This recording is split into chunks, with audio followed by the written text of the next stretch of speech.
What you see here is $10,000 on the table. You can take this money as a loan, but I will charge you a little bit of interest rate.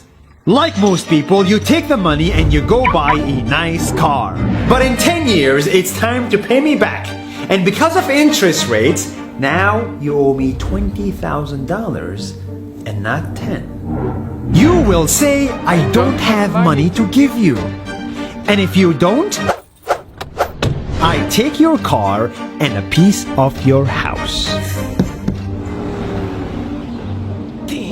This is how debt works. And after 3 years of traveling the world, I noticed that this is exactly what China is doing. For example, take the small island nation of Sri Lanka. This developing country needs money and China has a lot of it. So Sri Lanka took billions of dollars in Chinese loans. It was easy money just there to be taken. And with that, they built skyscrapers, highways, airports, and shipping ports. The country grew and prospered. But few years later, this easy money came with interest rates, and Sri Lanka was so much in debt that it couldn't pay back China its money.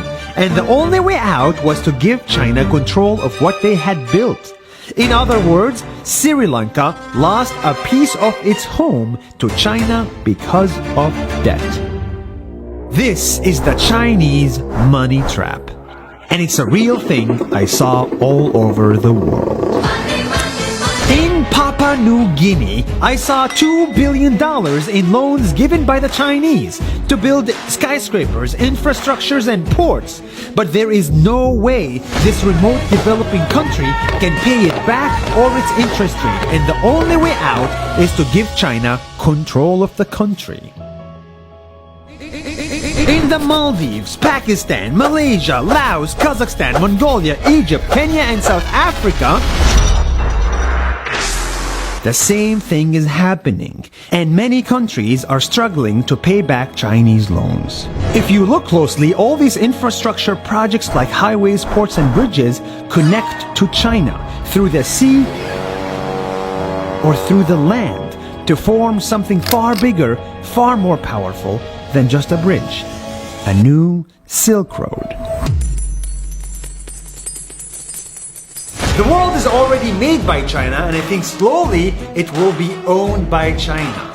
Don't get me wrong, building bridges, ports, highways, and airports is a great thing for the people and the country, but they come at a very high cost. And when these countries can't pay back the loans, these countries will lose their homes.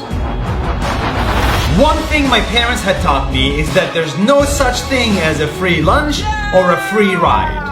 So if we're not careful with our money or other people's money, then we better start learning Chinese. 下周见。